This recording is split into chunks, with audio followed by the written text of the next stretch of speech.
keeping up with itself. We do have like a little bit of the flower petals from the crabapple all over, but that happens every year. But it is actually still doing well and looking well despite all the rain and cold. But this is why I wanted you to come out. Look at this. Is that not beautiful? Ruffled sunset tree peony. Look at the size of the buds. I just love this. I love it. I love when we have a good peony year. I just love it. Like there's nothing better in spring than peonies, tree peonies, intersectional peonies, like any type of peonies. Matter of fact, it's making me want to get some woodland peonies to put along the edge just so I can say I have all the types of peonies. And I also need a fern leaf peony. There's those too. But yeah, everything looks great. All of this weeding really helped us get ahead and feel like we've done something well for this garden and its upcoming season. There are definitely weeds in there, but it's happy. Everything we moved around, I moved around, is doing well. The Russian comfrey is about to flower. See it back there? It's sending up those stalks. So like before it mounds into that gorgeous, variegated foliage and makes this big hostile looking plant, it sends up the flowers with the pink bells. So that's happening. So moving it did not affect that. I'm thrilled. Although I have to say the cooler temperatures and lots of rain certainly helped with that. And the other thing, watch this pile of rocks. I want you to come here. This bronze peacock is actually coming up bigger, finally. It's taken a lot of time, and I think because it doesn't get a lot of sun back here, but that is bronze peacock. And no, the leaves are not dying. They are brown because they are bronze. It's called bronze peacock for a reason. So I love that texture and the foliage on this. It's like between the color and just the look of it, it's kind of fun. But anyway, so yes, Shade Garden is surviving, it's thriving, it's really loving the fact that we gave it some love this year. But this is the most glorious red bud. This is Rising Sun red bud. It's got beautiful like sunset tones in the leaves, like orangey, corally, lime, and green. It's almost like tropical, and it gets the purple flowers on the stems and the trunk before it leaves out. So it's amazing. But one of the things that I wanted to show you wasn't even this. I have to show you something. It's beautiful in this like lost and neglected garden. I love this plant, the Astilboides tabularis. This is the first year this thing has grown to the extent I've never seen it. Huge. So if you look up this plant, it's in the Rogers flower family, and it says you can have leaves up to 24 inches across. So I'm like, oh my God, we definitely did, because some years we have a drought in the spring. This spring has been so wet that we've had nonstop rain, and it's been cool. Nothing's even eating it. It's almost like perfect. I almost want to just like freeze this in time right now, because this is what it's supposed to look like. Sometimes the insects get it and it looks like Swiss cheese, but I want to measure the leaf. 28 inches. Holy crap. Is that a record? Who has grown this and it has gone bigger than 24 inches? Because that's the standard. Anyway, so in my garden, that's a record. 28 inches across. Like, is this not insane? 26 on the secondary. I mean, these are massive, 24 inches. So this is what it says on the, on like the plant. If you Google it, it's like, oh, 24 inches, which is massive. I mean, that's gorgeous. But this is like, why are my initials at 12 inches on that ruler? Why what? My initials at 12 inches on that ruler. That looks like your handwriting too. What are you talking about? Yeah. All right, you can continue. Oh, stop it. Anyway, it's also right next to the humpback whale, which is a huge hosta, but it's actually like being overshadowed by the size of the Rogers flower. And then a distant cousin of that Astilboides tabularis is actually Rogers flower. So this one, this one's actually blooming already. It blooms a little earlier, sends up the white stalk a lot earlier than that one. But this is actually doing amazing also. This has a little bit different of a shaped leaf though. Oh my God, so that's also 28 inches. Also 28 inches. It's just like serrated and it's separated, almost like a 5-leaf clover. 6-leaf clover. It's got 6 little sections. Anyway, so that's just beautiful. And obviously the key to these plants is moisture, because we've had nonstop rain Wettest spring I can remember. Cooler temperatures, they're doing great, but they are part shade to full shade plants. So if you notice, like we have like some cloud cover here. The sun comes up over in the east, obviously, but up behind these trees. So it constantly is blocked. We get one little section for like maybe 2 hours of direct sun. Don't trip over my cup. We get like one little section of sun for like two hours in the mid morning to afternoon, and then it's shaded again. So literally they don't need much sun at all. They just need lots of water and rich soil. Now these have been in for a long time. We have composted year after year on top of the soil. We've neglected it for a few years and it's still doing amazing. No fertilizer, no nothing. We actually have to mulch this garden in yet if we can get to it before, you know, it actually fills out completely. But anyway, so I wanted to show you that because those are my absolute favorite spring plants, especially when the slugs haven't gotten to them. So another tree peony that I love, High Noon. This is a giant yellow and it is beautiful. It's got like sort of a raspberry kind of reddish flare to the center. But it's glorious. I had to actually reshape this one. So I didn't get a lot of bloom last year because I had a lot of dieback with the cane borers, but it came back like with a vengeance and it's just glorious. We have so many flowers, but they're on that side for some reason. But they're just huge. They're beautiful.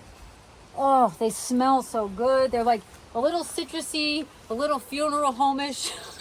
Now either the rabbits are raising hell or somebody's making an awful big mess over here. This is not mess. This is taking care of the gardens. This was weeding.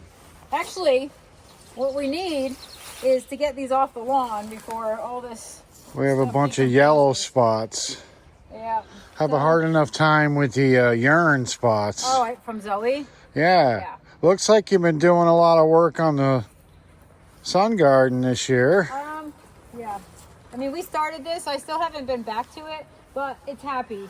Like, I can just tell the plants are actually breathing. They're alive. The weeds are out. My tree peonies are finishing up, but the allium are just going off.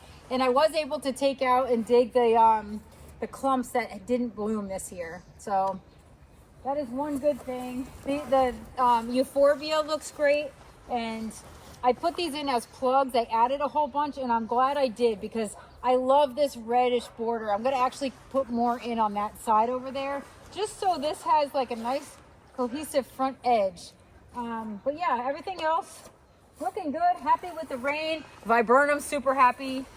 I mean, how can you be upset with this? Boy, that is nice. I mean, and the fact that it's rained so much, maybe the insects just aren't bothering things. It's great. Yeah, or maybe I just have a healthy balance of insects. Who knows? But the smoke bush is happy and responding amazing. What else? I mean, we still have the allium. I'll show those when they're more in bloom. And I also put some sweet peas along Lily Lane, which I'm happy I did before, in between raindrops, before the second wave of like buckets of rain came, because they got watered in well. But this needs to be fixed. Yeah, it looks like Lily Lane is under construction. It's under deconstruction, but we have to take that out. But anyway, that's in. The sweet peas are in. The grapes are growing. Did you see this? Look. We have grapes. We have grapes starting. Little clusters of grapes. They look like little grape nuts. Woohoo! Cool. Yes, except they're not brown. Grape nuts are terrible.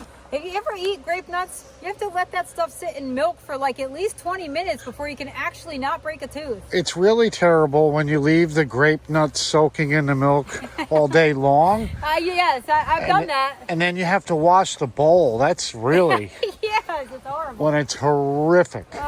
Anyway, so do you remember I was going over the tree peony and I said, oh, this is a red tree peony, but it actually is like a wine fuchsia color? It's actually red. Is that because it's cooler temperature? Look, that is red. It's actually not pink, it's red. I'm so excited. I've never actually seen that bright red like that. So maybe it's just the cooler temperature. Hasn't faded the color, or maybe it just likes the cooler temperature and it causes that color to really be vibrant. I don't know. But it's amazing. Some people have complained that I Watch don't out. zoom in with the plants, and Look. there's several reasons, because I don't want to get screamed at for stepping on something. Yes, and you will. Okay, all right, so this is about to go off, and I am definitely going to do a video when it does. So this is like, you know, Weigela blooms, pink, right? All of this dark pink stuff, all of that's buds. This is literally loaded with buds. Loaded. Like when that goes off, it is just going to be bonkers. Is that new? I don't remember that. No. What, would I be able to get something to bloom like this that large if it was new? I knew I'd get you going. No. But I might get more because that looks amazing. I like these little purple flowers Yes. down here. Yes, that's storm cloud Amsonia. And it's mixed in with some coneflowers also, and maybe a few weeds, but that's beautiful. I've got those everywhere, even at the farm. I'm actually using them in bouquets. So that's like a dual purpose perennial that I planted years ago, and I didn't know I was going to love it so much, and I do. I love it. So I know, she almost got shot the other morning because I thought we had a garden raider out here, and it was her stealing her own plants for bouquets. I did. I was out here. I'm like, I need filler. Oh no. What did you just do? I was just thinking that I just yanked part of the plant, but it is a weed. Because I'm like, oh no, that was butterfly bush. But the butterfly bush is actually rejuvenating, but that is definitely a weed. There's the root. Anyway, so. And Korean lilac. This is blooming. Remember this thing? Remember what happened in the snowstorm? It like busted in half, the whole thing. So I'm like, well, we're cutting it back. If it wants to stay, it'll thrive and do its thing. And it is. It doesn't want to go. Oh, and it has, smell this. Yes, you have to stick your nose there. You have to. Smell it. Okay, you can't smell through the phone. Just smell it. Put the camera over does here. it really matter? It does to me. Come here. Why? Because you have to get the effect of it. Smell. Isn't that great? It's great. Bee balm? Yeah. Well, we have no problem here. I didn't smell anything. What's interesting is that the stinging nettle has severely taken over, like both ways. It's a host plant, I don't care, but it's actually overtaking the bee balm, which is surprising because this stuff is like relentless. The bee balm should start bombing it. Right. So I have to see how this is going to manage. I may just let them fight it out, but... Why? Why? Because I kind of just want to see what happens. Does that stuff flower? The other stuff? Yeah. The invasive tinsel. You know what? I'm not sure. It's not thistle. What is it? It's stinging nettle. If you touch it, it feels like you have bee sting. Well, it's related to it. Yeah, something. Because it stings when you touch it. And this whole mess here. It is a mess. The best thing about this, you know what? You're going to think this is a mess, and I'm okay with it being a mess. Can I tell you what the best thing about it is? What? Watch. Back up. Back up. You're stepping on it. What? Milkweed attracts the monarchs. Yes. Look at it. We are like literally, it's spreading. The thing is, I don't really want it to come any further than this. But I'm actually going to take these out. But I love the fact that this is filling in because we do want host plants. I just don't want them like too much. I want a nice patch, and we have a nice patch in the pit. And I am going to let this kind of fill in and do its thing because I love finding the monarchs and I love leaving that kind of stuff. There's a couple of daylilies in there, which is interesting. I don't know why or how they got there. I'll have to go back and watch a previous video of when we actually cared about this space. Now, are these native or did you plant these? Yeah, no, these are the native. These are the swamp milkweed.